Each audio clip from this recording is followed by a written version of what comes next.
चीजें याद करने का तरीका क्या होता है, ये मुझे भी हमारे टीचर ने जब मैं 3rd में थी तब बताई थी बात। अब मैं अपने बैच में अपने स्टूडेंट्स को बताती हूँ। रविंदर कौर नाम था उन मैम का, बहुत अच्छे ढंग से उन्होंने समझाया था और वो मेरी लाइफ की पहली टीचर थी जिन्होंने हमें चीजों को आसान बनाना बताया कि आसान कैसे बनाते हैं। तो उन्होंने हमें बोर्ड पे बना के दिखाया, 3rd क्लास में थी तब मैं, 8 साल का बच्चा, कि हमारा दिमाग जो है ना एक ऐसे कबर्ड है, एक अलमारी, एक बक्सा मान लो।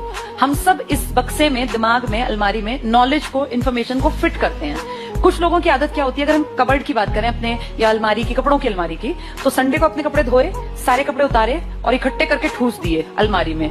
जब मंडे को उन्हें कहीं जाना होगा तो वो सारे कपड़े दोबारा निकालेंगे, फिर उसमें से एक पेयर ढूंढेंगे और फिर उस पर प्रेस करके बाकी सारे उसमें फिर ठूस देंगे।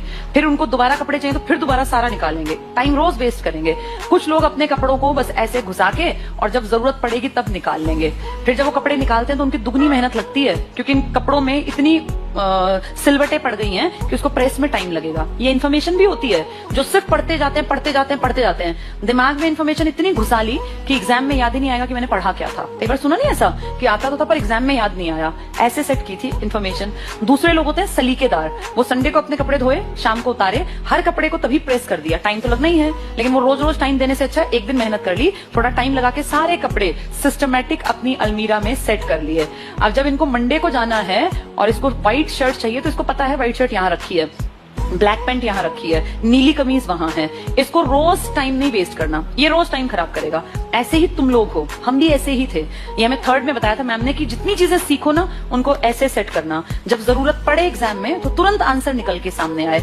ऐसा ना हो कि मैंने पढ़ तो रखा है यार पर मेरी याद नहीं आ रहा, मुझे याद नहीं आ रहा कि कहाँ था ये, लेकिन मैंने पढ़ा जरूर है। ये इस तरह के लोग होते हैं। जब आपने पढ़ लिया तो ऐसा पढ़ो कि निकला आंसर सामने आ गया। अगर महाराष्ट्र की सीट याद है 48 है तो दूसरा थॉट देना ही नहीं, वहां तुम पढ़ो 42, फिर सोचो पता नहीं थी कि नहीं थी, 48, 49, दिमाग एकदम से बोले हा 48 सीट 4 8। जिस दिन तुम ये सीख गए ना कि आंसर कहाँ है, हर एक ऑप्शन नहीं पढ़ना, मेरी नजर ही आंसर ढूंढ रही है, उस दिन सिलेक्शन होगा। अगर तुम चारों पढ़ के विचार करते हो ना तो अभी बहुत ज्यादा तैयारी की जरूरत है, और अभी तो तुम्हारा वही हालत होगी क्योंकि तुम इनिशियल पर हो। तो ये सिस्टम होता है और ये चीजें कब आती हैं, जब कोई हमें ट्रिक्स बता दे। अब मैंने तुम्हें पूरे देश की 543 सीटों का तरीका बताया, तो इस तरीके में क्या हुआ, चीजें ऐसे बैठ गई दिमाग में।